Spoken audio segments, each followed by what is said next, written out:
Assembly ఎన్నికల్లో ఓటమి తర్వాత వైసీపీ ముఖ్య నేతలు ఆ పార్టీని వీడిపోతున్నారు. తాజాగా పార్టీపై మాజీ మంత్రి బాలినేని శ్రీనివాసరెడ్డి తీవ్ర అసంతృప్తి వ్యక్తం చేశారు. ఈవీఎంల విషయంలో తాను చేస్తున్న పోరాటాన్ని పార్టీ పట్టించుకోవడం లేదన్నారు. ఎవరు పట్టించుకున్నా పట్టించుకోకపోయినా ప్రజల కోసం తాను పనిచేస్తూనే ఉంటానని చెప్పుకొచ్చారు. ఎన్నికలు అయిపోయినప్పటి నుంచి పార్టీ నుంచి తనకు ఎలాంటి సమాచారం రాలేదన్నారు. పార్టీ కార్యక్రమాలకు పిలువడం లేదని అసంతృప్తి వ్యక్తం చేశారు.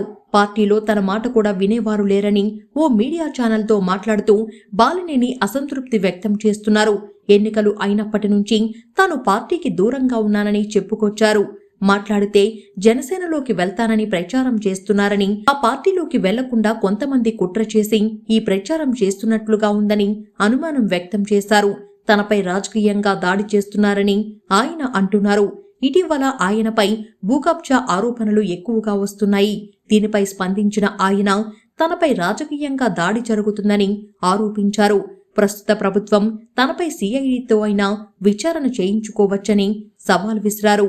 బాలినేని శ్రీనివాసారెడ్డి జగన్ కుటుంబానికి దగ్గర బంధువు అయినప్పటికీ ఆయనకు ఇటీవల కాలంలో ప్రాధాన్యత దక్కడం లేదు. ఎన్నికల ముందు కూడా తాను పోటీ చెయ్యబోనని ప్రకటించారు. కానీ ఎన్నికల సమయంలో జగన్ టికెట్ ప్రకటించడంతో మళ్లీ పోటీ చేశారు. కానీ అత్యంత ఘోరమైన పరాజయం చూశారు. ఈవీఎంలపై అనుమానంతో వాటి పరిశీలనకు ఫీజు కట్టి వాటి పనితీరును పరిశీలించేందుకు సిద్ధమయ్యారు. అయితే మాక్ పోలింగ్ ఉందని, పోలైన ఓట్లను పరిశీలిస్తానని ఆయన మళ్లీ ఉన్నత న్యాయస్థానానికి వెళ్లారు.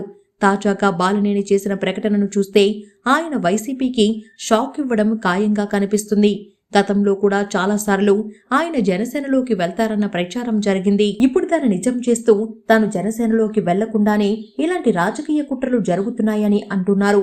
మొత్తంగా వైసీపీకి మరో బడా లీడర్ బిగ్ షాక్ ఇచ్చేందుకు రెడీ అయ్యారని అనుకోవచ్చు.